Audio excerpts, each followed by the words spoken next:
बिस्मिल्लाहिर्रहमानिर्रहीम। नाज़रीन अस्सलाम वालेकुम, खुश आमदीद कहते हैं आपको अपने YouTube channel the visible fact में।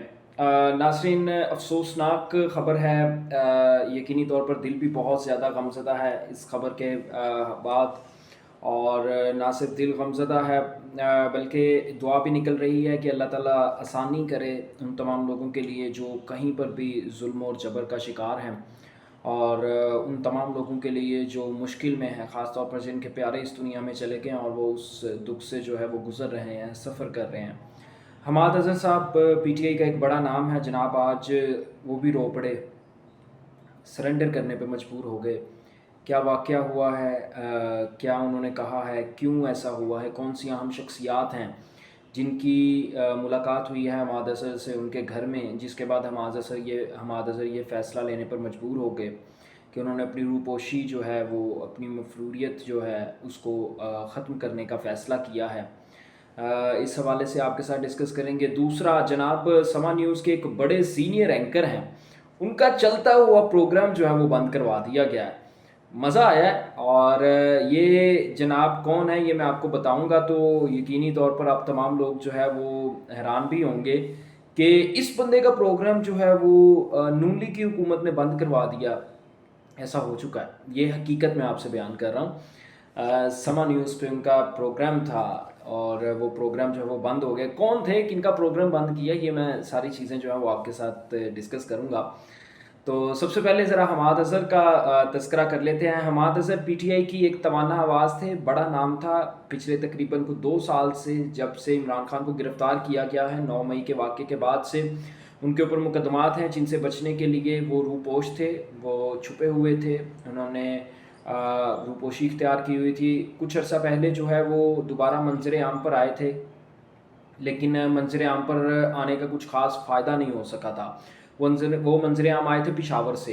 वहाँ पे बैठ के उन्होंने एक प्रेस कॉन्फ्रेंस की थी। प्रेस कॉन्फ्रेंस में उन्होंने अपने जो पीटीआई का ओहदा था उनके पास, वो पीटीआई लाहौर के सदर थे, तो उन्होंने वो ओहदा जो है वो छोड़ने का फ़ैसला किया था, क्योंकि इस वक्त उनका मौक़िफ़ ये था कि पार्टी इस वक्त बहुत ज़्यादा इंतशार का शिकार है। यानी पार्टी के अंदर कोई नज़्म व ज़ब्त नहीं है, कोई पॉलिसी नहीं बन रही है, बल्कि इस वक्त सबको अपनी अपनी पड़ी हुई है, ना कोई किसी की बात सुन रहा है। हाँ, जब इमरान खान पार्टी के ऊपर थे, इमरान खान सरपरस्ते आला थे, चेयरमैन थे, तो जब इसको लीड कर रहे थे उस वक्त की बात और थी, क्योंकि उस वक्त तमाम लोग जो हैं वो इमरान खान को जवाबदेह थे, इमरान खान जवाब भी लेते थे।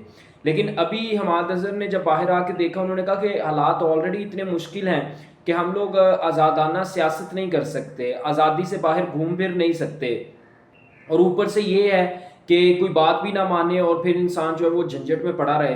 तो इसलिए उन्होंने जो है वो पार्टी के जो ओहदे थे उनसे इस्तीफ़ा देने का फ़ैसला किया था। ये बात उन्होंने कही थी कि मैं इस वजह से दे रहा हूँ क्योंकि पार्टी में कोई भी उनकी बात मानने पे एग्री नहीं था। कोई राज़ी नहीं था उनकी बात मानने पे, ना ही कोई उनके पीछे चल रहा था, ना उनकी बात की कोई अहमियत थी, क्योंकि पार्टी के ऊपर 9 मई के बाद से जो लोग पार्टी में शामिल हुए उन्होंने टेक ओवर कर लिया। उन्होंने सारी पार्टी जो है, पार्टी का बयानिया उसको ऑक्यूपाई कर लिया, जिसके बाद जो है वो ये सारे मसाइल पैदा हुए। लेकिन उस प्रेस कॉन्फ्रेंस के बाद हमाद अज़हर दोबारा से जो है वो रूपोश हो गए, दोबारा फिर वो दोबारा कभी नज़र नहीं आए। और उसके बाद फिर हमाद अज़हर जो है, उनके वालिद की तकरीबन 2-3 दिन पहले जो है वो डेथ हो गई। वो अपने वालिद के जनाजे पे जो है वो आए, जनाजे पे आने के बाद जो है वो 2-3 दिन घर पे रहे। उन्होंने, लोग उनके पास आते जाते रहे, ताज़ियत की लोगों ने उनके साथ। बिलाखिर जो है वो ये कहने पे मजबूर हो गए, उन्होंने कहा कि मेरी बीमार वालदा है और मैं नहीं चाहता कि जिस तरह मैंने अपने वालिद को अपने बगैर, उनके पास हुए बगैर जो है वो खो दिया है, मैं अपनी वालदा को भी इस तरह खोऊं। तो मैं अब अपनी वालदा के पास रहना चाहता हूं। और फिर उन्होंने ये कहा कि मैं सरेंडर करता हूं, मैं अदालत जाऊंगा, अपने ऊपर जितने भी उनके ख़िलाफ़ मुकदमात हैं उन मुकदमात की समाअत के लिए, उनमें अपने आप को डिफेंड करने के लिए उन्होंने कहा कि मैं अदालत जाऊंगा।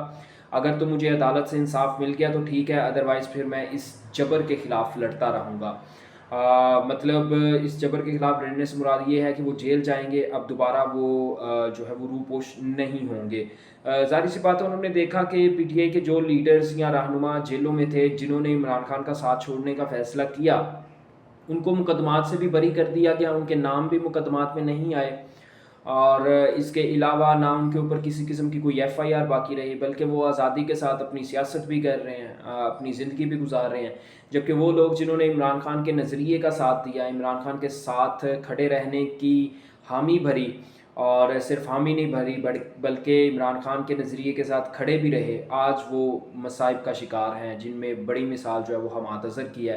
حماد اظہر ایک بہت شریف النفس انسان ہے، میری ان سے زمان پارک میں ملاقات ہوئی تھی تقریباً آج سے کوئی 2-2.5 سال پہلے، جب عمران خان زمان پارک میں ہوتے تھے تو میری ان سے ملاقات ہوئی تھی۔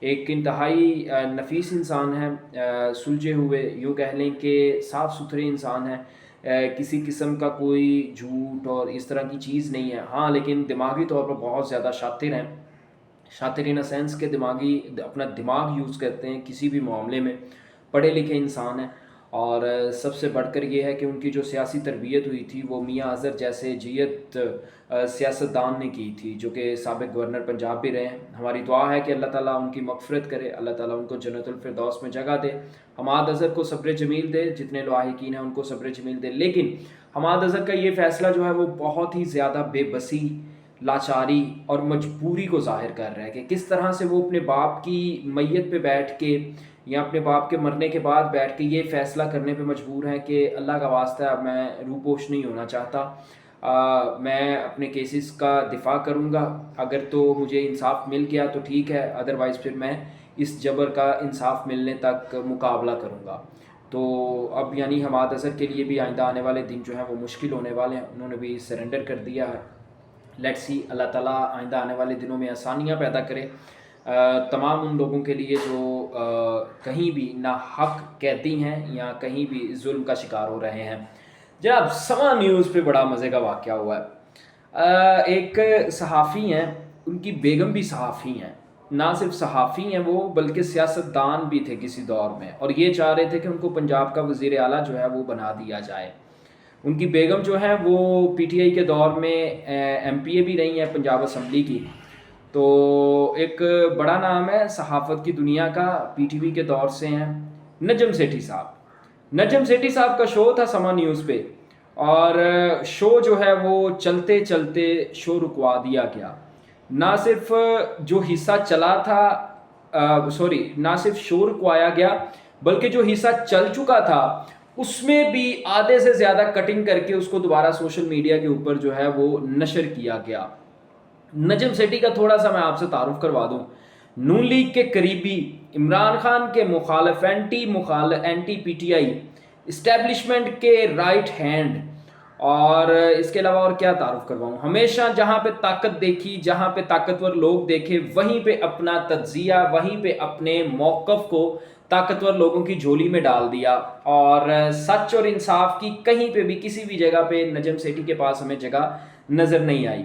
تو اب جو ہے وہ نون لیگ کی حکومت کے زیر تاب آ گئے ہیں نجم سیٹھی صاحب بھی، کیونکہ پچھلے کچھ چند دنوں سے نون لیگ کی حکومت کے اوپر تنقید کر رہے ہیں اور عمران خان کی تعریف کر رہے ہیں، یعنی حقیقت سے بالاتر، یعنی حقیقت کے برعکس جو ہے وہ عمران خان کی تعریف کرتے ہوئے اور نون لیگ پر تنقید کرتے ہوئے نظر آتے ہیں۔ کئی دفعہ یہ بات کہہ چکے ہیں کہ عمران خان جس طرح سے جیل کاٹ رہے ہیں پاکستان کے کسی بھی لیڈر نے اس طرح سے جیل نہیں کاٹی، تو اسی وجہ سے جو ہے وہ اب مشکلات جو ہیں وہ نجم سیٹھی صاحب کا بھی انتظار کر رہی ہیں۔ تو پہلی مشکل جو ہے وہ آن پڑی ہے، اب میرا نہیں خیال کہ یہ شو بند ہوا ہے تو ان کو دوبارہ جو ہے وہ نجم سیٹھی صاحب کو آن ایئر کیا جائے گا، اگر تو ہو جاتے ہیں تو کمپرومائز ہوگا یقینی طور پر باتوں پر، کانٹینٹ پر، کہ آپ یہ بات کریں گے، آپ یہ بات نہیں کریں گے، آپ اس کے حق میں بولیں گے، اس کے حق میں نہیں بولیں گے، تو اس طرح کی چیزیں جو ہیں وہ ہوں گی تو ہی نجم سیٹھی صاحب جو ہے وہ اب دوبارہ آ سکیں گے، ادروائز وہ چینل پہ نہیں آ سکیں گے۔ اب تک کے لیے اتنا ہی، آپ سے ملاقات ہوگی اگلی ویڈیو میں، اللہ حافظ۔